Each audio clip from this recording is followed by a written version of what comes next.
Welcome, everybody, to the Super Connector, where we talk about all things related to the world of influence. Everything from sales to leadership, personal branding, networking, and my personal favorite, how to win friends and influence people. Today, we have a special guest, Kash Moona. Kash is a sales professional in the high-ticket space. She's a master networker, well known in the networking community on Facebook. I'm sure you've heard of her. Highly intelligent and very resourceful. She was previously a medical student and transitioned into remote sales. She's been very inspiring for me throughout the last 4 months, and she's also been a very good friend and part of my trusted inner network. I'm so happy to have you here, Kash. It's been a long time coming. How are you doing? I am pumped. I'm excited to do this. I'm excited to be here. Thank you for inviting me. Great, great. So let's get right into it. Can you tell us a bit about your educational background before you got into sales? Yeah, absolutely. So I graduated high school and I come from a very immigrant background in which they have a more traditional mindset.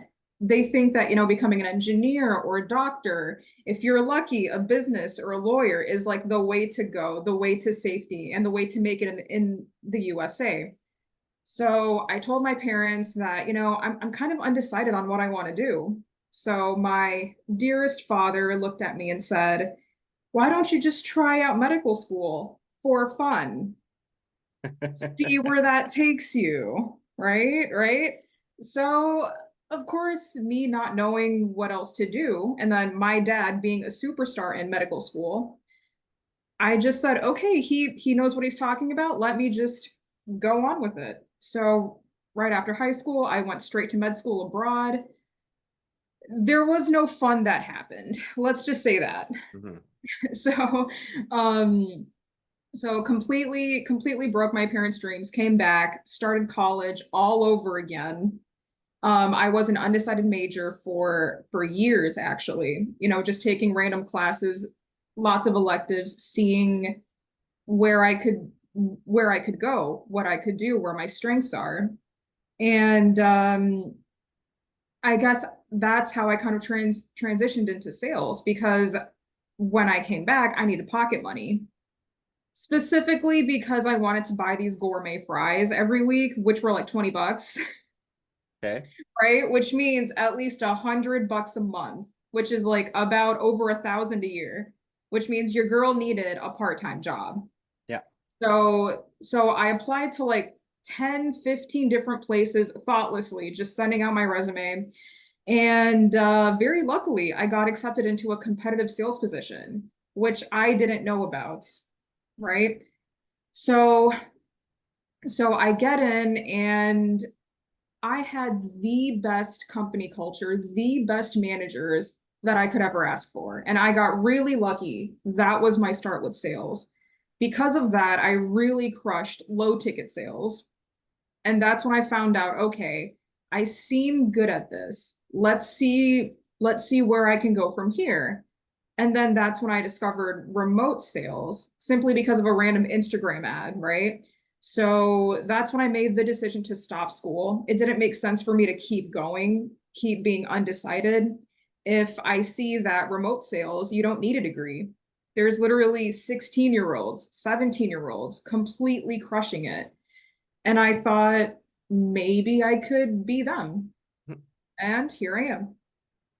That's amazing. And I do understand what you mean about coming from an immigrant background.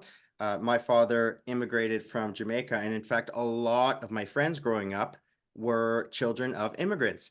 And their parents always said the same thing: doctor, lawyer, or accountant, or anything that makes you a ton of money. Basically, that's Exactly. what it, yeah, comes to be. And I think it may be, I mean, they're from a different generation, and so they may not understand completely how much opportunity there is out there because of the internet. It changed everything. I'm amazed that I'm able to make money from my computer, that I'm able to have a podcast that I love. And what does that feel like for you, being able to have that freedom to work from your computer? Wow. I was not ready to receive it at first. it was a mindset that I kind of had to get used to. Now, thankfully, I got used to it pretty quickly because I had good mentors, because I had the support, and because I had the community to run to and really depend on and ask questions to. So that, and of course, kind of explaining to my parents what I was doing, it was a challenge, and thankfully I overcame that. But what's it like? It's very different because even if I were to tell my friends that I am doing remote sales, it's something that's it's not exactly common in the world right now. So their first question is, what's that? You know? So to kind of answer your question, it's nice. It's certainly nice, but then people who don't know what it is, they certainly doubt you. They doubt you, and you have to kind of take the time to tell them, maybe convince them if it really matters to you. The challenge will always be there. It's almost like you have to show them a paycheck just to prove yourself, right? Yes, yes. Yeah. Oh my gosh, yes. I think I'm just going to eventually do that and just be like, stop criticizing me. Look at this check. Yeah, I'm the man. Okay. And I Exactly. Quick and remember easy. exactly. I remember the first networking meeting I had with you, Cash, and you told me this little story and it was so funny. And I'm sure you can tell it again. It was something about what your dad said to you about being a doctor, giving you freedom in terms of what you can choose. Oh my gosh, yes, yes. Okay, so as I kind of briefly mentioned, he really wanted me to be safe and secure. I'm the first child, the only daughter, and of course, being the first child is just awful because you're the guinea pig. You are the guinea pig, right? So my wonderful father looked at me and said, "You know what? Go to med school. You have so much freedom. Like you can be any type of doctor you want to be." So to him that was freedom, because his parents pushed him to be like a cardiologist or a neurologist or something. But with me, he's like, you have so much freedom, go be anything you want, I'll be proud of you. Until I dropped out of med school. Mm, Until that happened, yeah. yeah. Okay. So transitioning into, well, first coming into a very competitive atmosphere. I mean, I'd imagine there's quite a bit of pressure in the beginning. What did that feel like adjusting to the pressure of being in a competitive industry? So are you talking about the med industry or Oh no, sales? not the med industry, the sales industry, because you said it was a very Okay, competitive sales company. so that company, I mean, of course they were picky.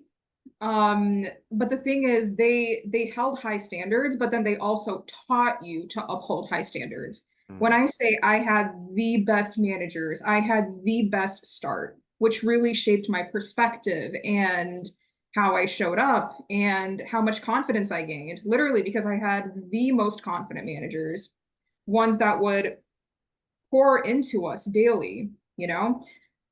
Because of that, I mean, the transition was pretty easy for me.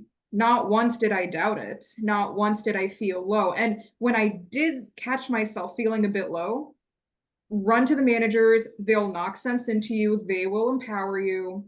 They will speak goodness into you and then train you on whatever it is that you need training and then uplift you just like that. yeah. So, And so go ahead. sorry. Because of that, the transition was super easy. Great. And as remote sales professionals, and I mean, we are both kind of just starting out in our first year or so. And as time goes on, we're going to become more skilled. And we're also going to be in positions where we're going to be teaching others. So we're going to be in positions of leadership. You never know, you might become an entrepreneur and be a manager. So how did your perception on how did that experience of having great leaders make you think about in the future of how you would lead other people? Well, first of all, you have to have great leaders. That's a non-negotiable. If you want to become a great leader, you have to have something to look up to, or you have to be that for yourself and kind of become your own role model, right? And I feel like because they made it so easy, well, at least they made it look so easy. I'm pretty sure they went through their own struggles, their own hurdles, but because they emulated such strong confidence, such strong discipline, and ways to move forward. That's what I'm used to, watching that is my new normal. So because of that, it makes it look easy and kind of branching off of that, I do have leadership positions outside of sales. So for example, I am a mentor in my own college in which I mentor international students that come to the US and are very confused about the system, the society, the culture. They come to me on social help, mental help, or even help with their academics, whatever it may be. And one thing I found out is that there's there's always going to be a transition period for any leader. Every leader out there suffers in one way or another, Mm. and that is what makes them rise. It's almost like So, a sacrifice, isn't it? maybe not a sacrifice, maybe you're just met with challenges because when you are leading someone or a group of people, you're going to be met with so many different mindsets, so many different hurdles that they're going through, even issues that you've never went through, but people that are in your lead, they're following you and they've never gone through that. So you have to have that sense of emotional intelligence. Mm. And that's going to be a challenge because what if you don't have that yet? Right? That's where you have to ask specific questions and you have to kind of clarify how you're going to lead them. And I feel like that's a challenge that every leader goes through. It's not necessarily a bad thing, just it's a learning experience. Yeah. Now, Cash, since you joined the Undeniable Closer Mastermind with me, and we have our own little group there, um, it's interesting because I have a completely different way of networking than you do. I'm on a podcast. I like my face to be seen. I like to talk so that the people that possibly in the future may think of hiring me or going into business with me see that I'm actually a good communicator and not afraid to be on camera and quite confident. It is different from other people. But what I notice, Cash, is that every once in a while, I'll get a friend request, or maybe in my suggested friends list, there'll be someone with 300 mutual friends. Then I go to their webpage and I look at them and they've got, like there was one guy with like 8 million in sales. I'm thinking, who is this guy? Wow, that's incredible. And I'll go down the list and look at the post and all of a sudden Cash is in there. I'm like, where is she just everywhere? Is she just an omnipresence around the world of the sales community? So I consider you to be a master networker in your own rights. Now, can you tell us a bit about your networking secrets? Because people know who you are everywhere. Everyone knows who Kash Moona is.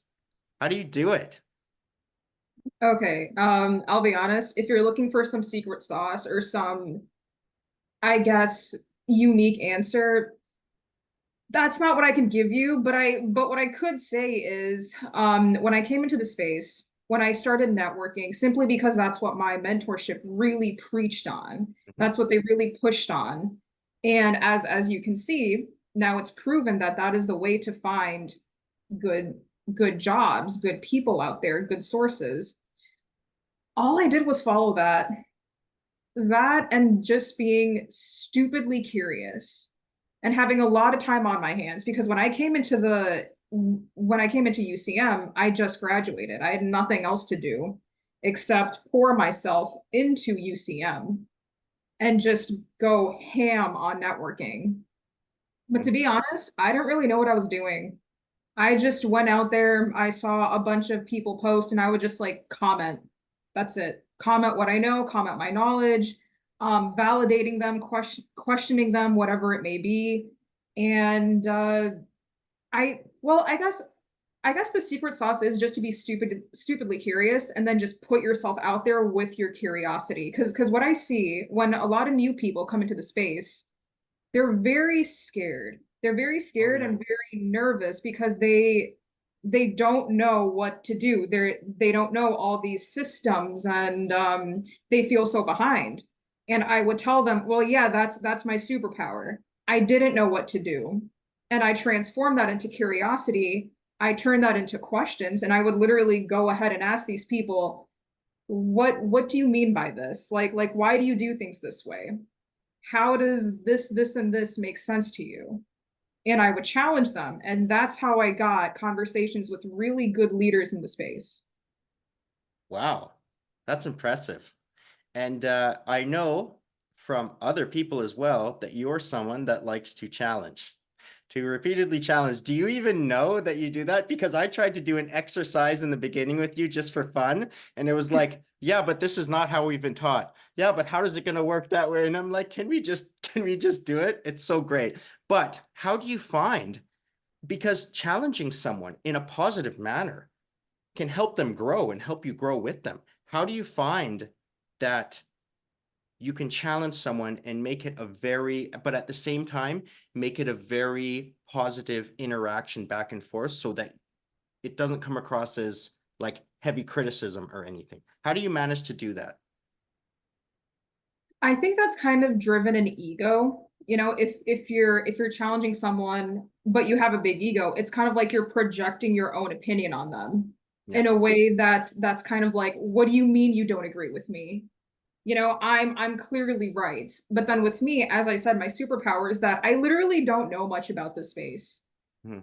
That is a superpower. It can be either an insecurity or a superpower. I turn it into curiosity and I ask people. To them, it seems like a challenge. To me, it's like, oh no, I'm not challenging you. I just genuinely don't know how this makes sense. That's Mhm. it. That's literally it. It stops right there for me. Right. But but yeah, just rooted in ego. Yeah. I think that the best, I mean, there are teachers and there are mentors and there are leaders out there that simply do lectures in order to teach and hope that their students will take notes and then absorb what you're teaching. And then I think there are absolutely incredible teachers and mentors. And I think the difference is that they are able to give them questions, or they are able to bring across a point that will ignite their own critical thinking skills. And I think possibly that may be what you're doing. So it's not an actual challenge, it's that you're actually trying to ignite their curiosity themselves, maybe. Would that be a little bit accurate? Well, I would say it's a bit of that, you know, kind of asking questions, but also just embracing what you don't know. Mm, Simply because I see that's a big fear in many people that come in. You know, one of the reasons I asked my mentors, like, what made me stand out to you? You know, what makes you think I'm a rising star? And they said, well, you ask really good questions.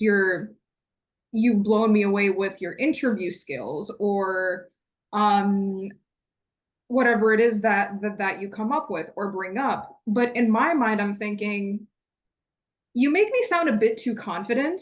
I don't think that's confidence. That's just me embracing what I don't know. Some people call it stupidity. Some people call it embracing your own stupidity and then turning that into a strength, you know? And I think that's the secret sauce. I think that's just what you got to do, and that's what makes people stand out.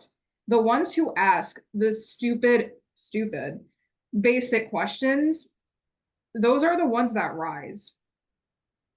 yeah, because they're, And actually mastery is not exactly,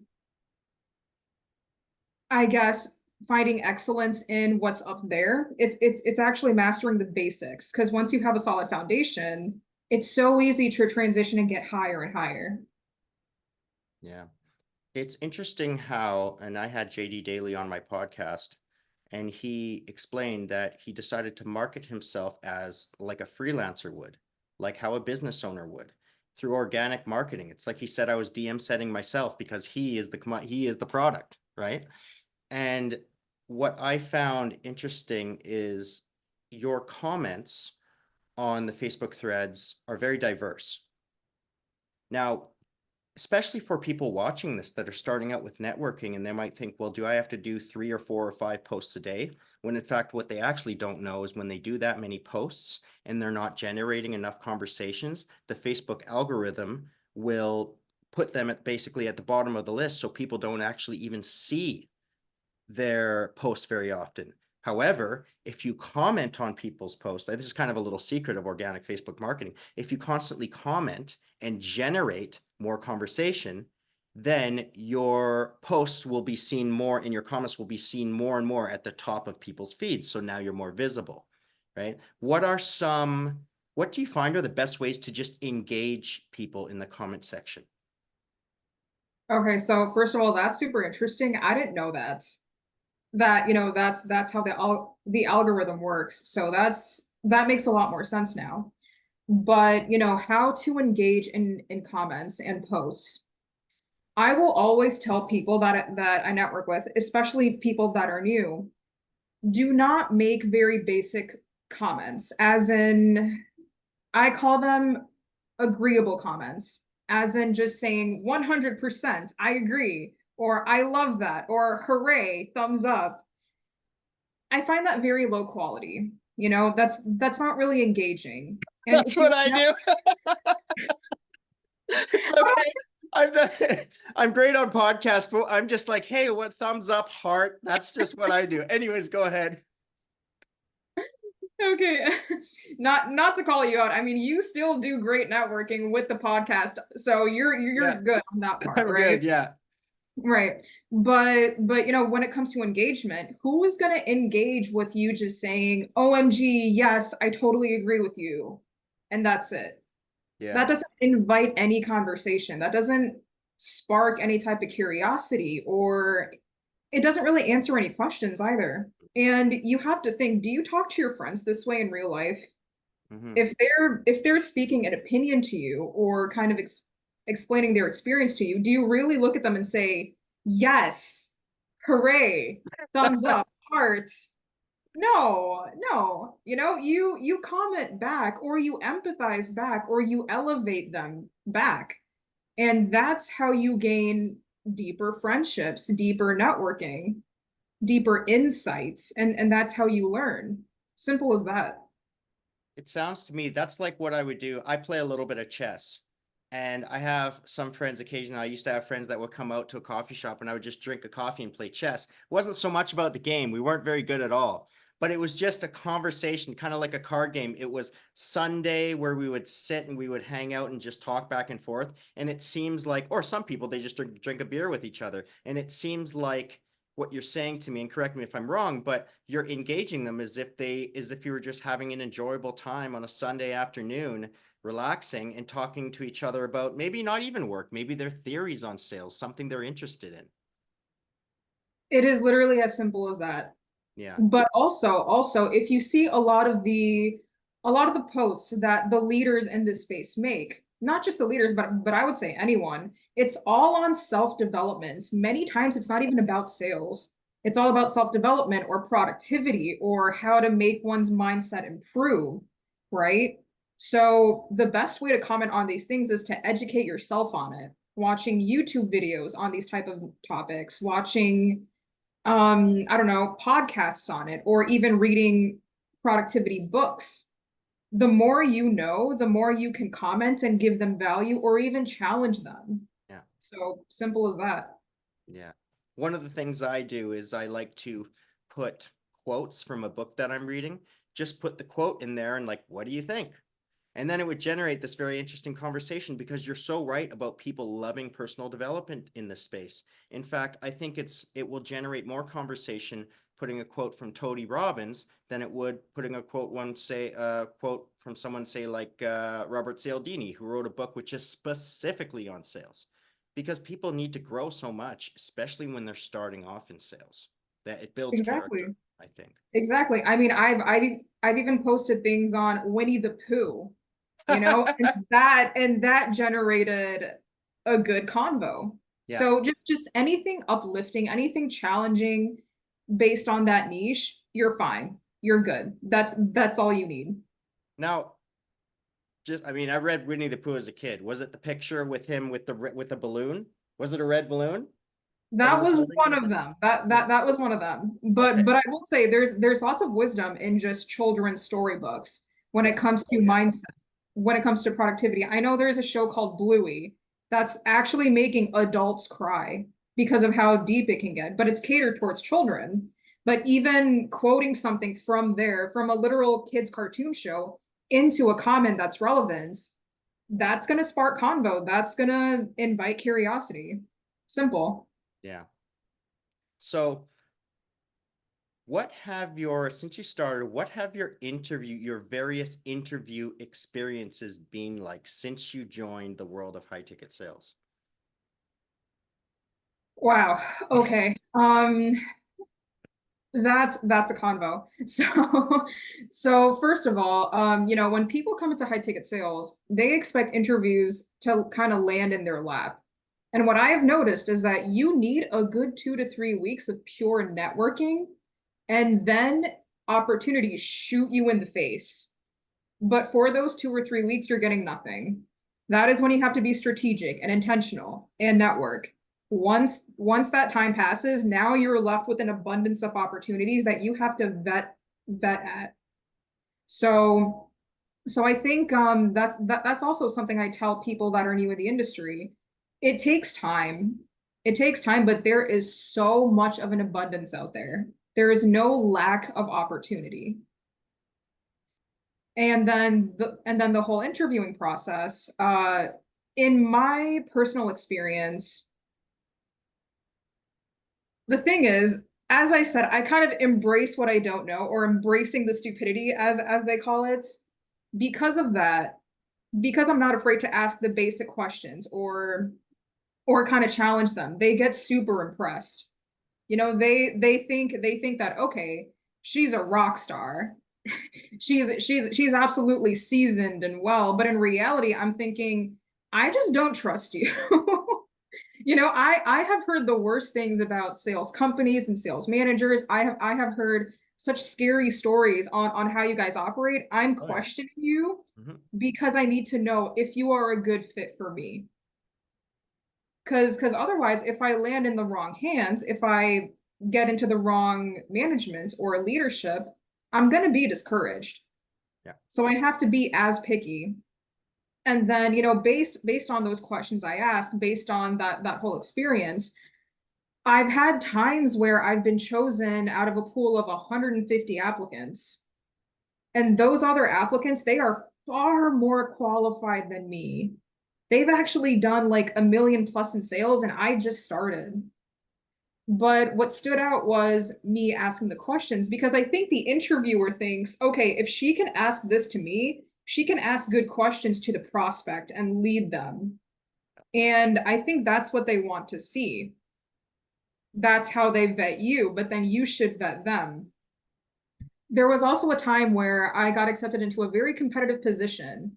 And again, it was over a pool of 150 applicants. And I told the manager, you know what, this is probably not for me. This seems not really in my interest. And then he called me. He called me and said, okay, but I'll give you the support, I'll give you the help you need, and I'll whatever you need, we have. Yeah. Just try it out. And then after a week, if you don't like it, leave. And then I started to question, thinking, why is he doing this? He Mhm. he has an abundance of applicants. Why is he doing this? And then later on, I found out, okay, now he's telling me it's because of the questions I asked. It's because I vet them as much as they vet me, and they find that really attractive, really impressive. And that's what makes you stand out. And I think that it's good for the audience to hear this because I think it's very common to come into an interview thinking, I need to impress them. So don't do anything that will make you look like a disobedient person because they just want someone to do the tasks. When in fact, it is kind of a scarcity mindset. It's like, well, don't challenge them because I might not get the job. But when you have the ability to do that in the sales process, it shows that you don't have a scarcity mentality. It shows that you're actually trying to qualify them. Are you even a good fit for this coaching program? Are you a good fit for our business consulting? And I think that challenge really makes a difference during any act of influence. Yeah. Now, in terms of the niche, what would you say is the niche that you want to get into or your dream niche? You know what? This is something that I have discussed in our group chat, because I was having the worst time choosing a niche. Simply because for me, management and culture is number one, niche is second. The first job I got, which was, the low ticket sales job that I was really good at, I wasn't into that niche. It was literally the beauty industry. makeup and beauty products for men and women. I had zero interest, but because I had good leadership and culture, I was interested.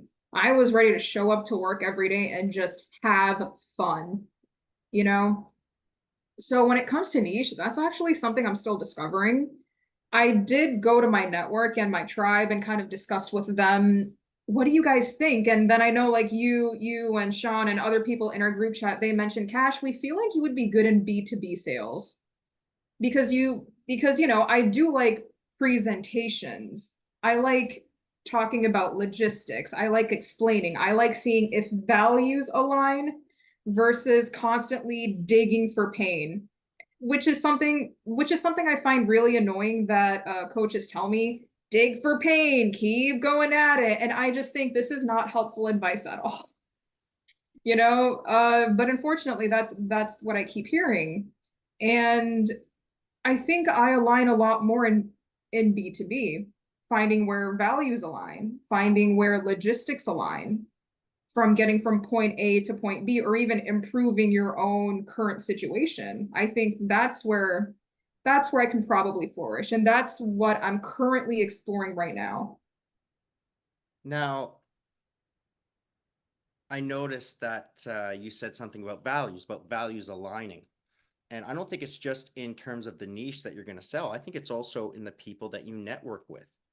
Now, can you tell me? I remember, I don't know if maybe you'll remember this, but I saw a post and you said that you were just networking and having a chat with someone, and then you both discovered that you had a passion for, was it poetry or literature or some type of philosophy? What was that? It was, and you're just like, look at what happened during a networking meeting. We both enjoy the same thing. And you just had a discussion about something that was completely unrelated to sales. Do you recall that? See, this happens so often with me that I'm not. I mean, I'm sure it happened, but I'm so used to it happening. I don't know which specific scenario that is, but no, you're right. I mean, one time I just posted a photo of ramen noodles. That's all I did, and then a big leader in the space commented, and we had like a mini conversation over that. That's just so funny. Like people who start networking will think that I need to put a very professional message together and then to contact this this leader in the space or coach or business owner so that we can have a very serious discussion. And here you are posting about ramen Yeah, noodles and yeah. you're Well, like well, getting their attention. I mean, that's the thing. I feel like the more you step up into the professional atmosphere, the more you will see leaders don't really care about how professional you pose yourself to be. I mean, I'm sure they do in a work setting, but overall, they want to know your personality. They want to vibe with you. They want to be friends with you and have that actual, genuine human bond and connection Yes. and friendship. Simple. Yeah, great. Now, since I've known you, Cash, and more as I speak with you and I see you post, what I understand is that you really understand reciprocity, I think, better than other people. I find that you have a very warm and naturally inviting personality. Can you speak on the power of reciprocity and how it plays a role in networking? Hmm. That's a good question because to be honest, when I came into the space, I wasn't really focused on being reciprocal. I was just more like, wow, all these people. I want to get to know you all and share the most randomest stuff. It could be about culture, it could be ramen noodles, it could be anything, right? And I think because I offered them, good convo outside of sales, because they had that bond with me, maybe that's why they possibly favor individuals that do this. It's not just all about business talk. It's also about getting to know your interests, your passions, your desires, all that, and then kind of having a good convo on that. It just makes the other feel good, and when you make the other feel good, they're going to come to you. It's just magnetic energy. They're going to come to you with advice or opportunity or some insight or some direction that they could point you towards. Yeah. And again, I don't think it's complicated. It's literally just how you would make friendships. Yeah. If you were in school right now, or not even in school, in college, university, or whatever work setting it may be, and you're making friends to hang out with after work or school, they're gonna come to you. Hmm. If you tell them about your issues, if you tell them about where you need help while having good human conversation with them, they're gonna keep it in mind that I like this person. I can probably help them out. If I find something, I'm gonna give it to you. End of story. That's it. Now, tell us about the red balloons. The red balloons. Okay. Um, have you read the book The Kite Runner? I watched the movie. Okay. All right. So it is a pretty award-winning book, but I haven't watched the movie yet. And I know now they're making a play out of it. But originally it was not supposed to be a balloon. It was supposed to be a kite. Yeah. So, and that was just because I really loved that book, The Kite Runner. And one great line in that book was for you 1,000 times over. And I think that kind of aligns with being reciprocal. For you, for my network, whatever value I can give, I will give it, whether I can give it to you 100 times, 1,000 times over, infinite times, right? But then the thing is, I wanted to network on other platforms, and the kite emoji just didn't look really aesthetic. It looked fine on Facebook, but not on other platforms. And I thought perhaps the balloon would look nice. So I tried it out. I didn't really think twice about it. I didn't even think I was going to commit to it. It just happened. And here I am, I just having that consistency. That's it. and it seems like it's your signature because I see red balloons that you post on the bottom. It's like your trademark almost, or your Yeah, icon. We'll call it your U Inc. logo, maybe we could say. yeah, exactly. And just to kind of branch off on this a bit more, I really like Winnie the Pooh.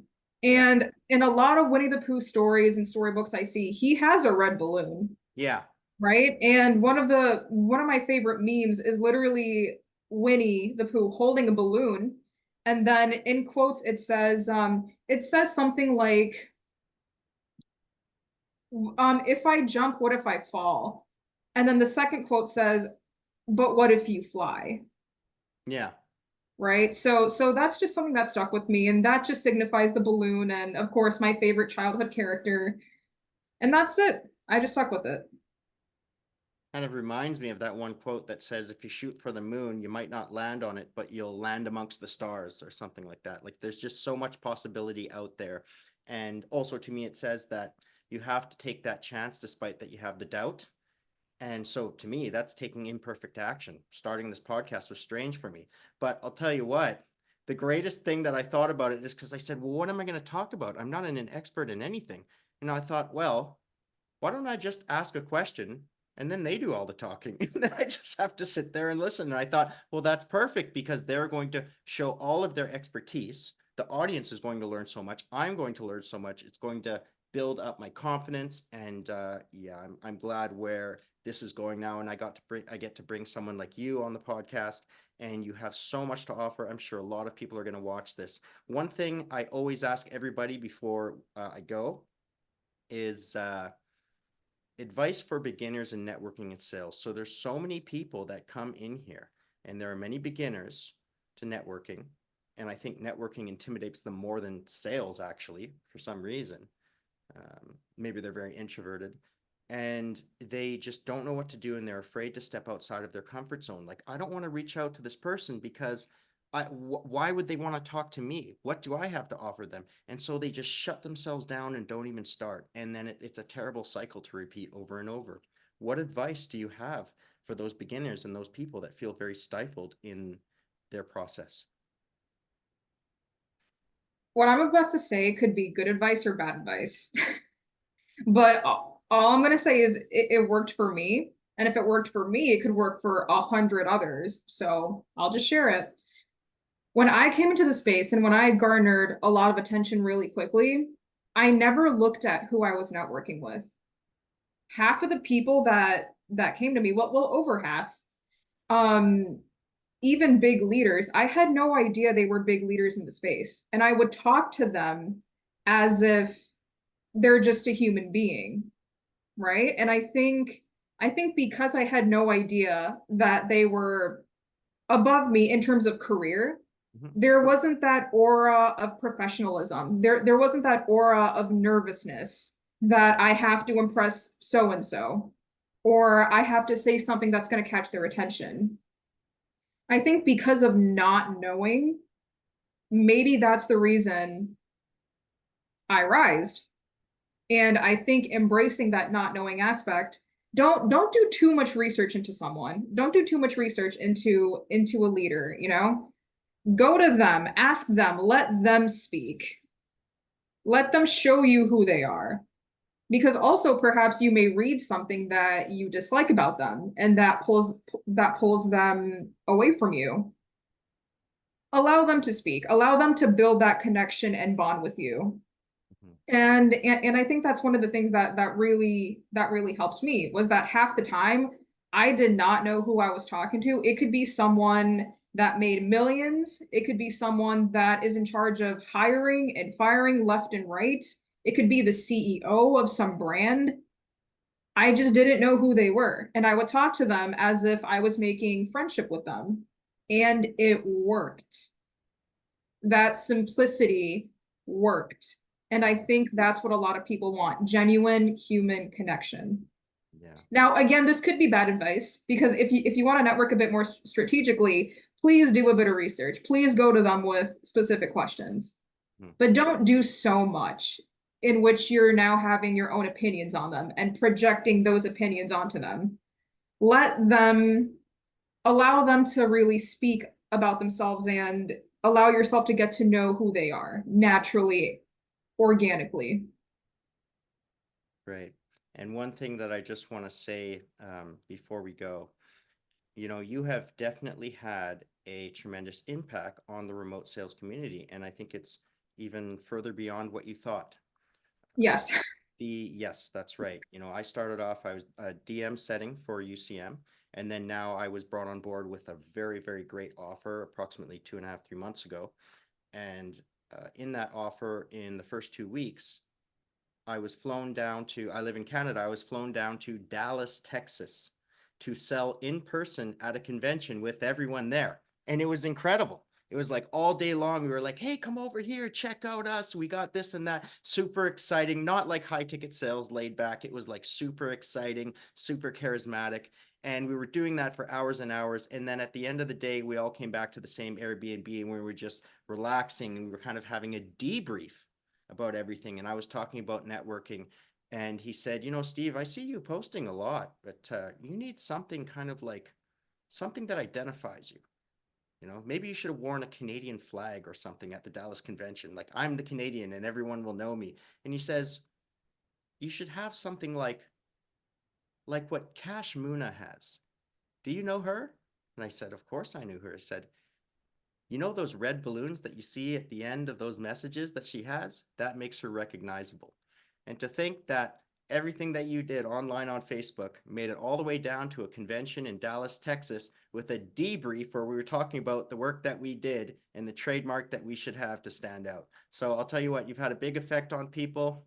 And that was a bigger guy in this space, a recruiter and business owner. I think this is so awesome. You've made a very positive impact on this space, and I was so glad to have you on this podcast. We're going to wrap it up right now. Say goodbye to the audience. I hope that everyone watching here has really gotten something out of it, and maybe I'll create some shorts out of this and post them around to make you even more famous, Cash.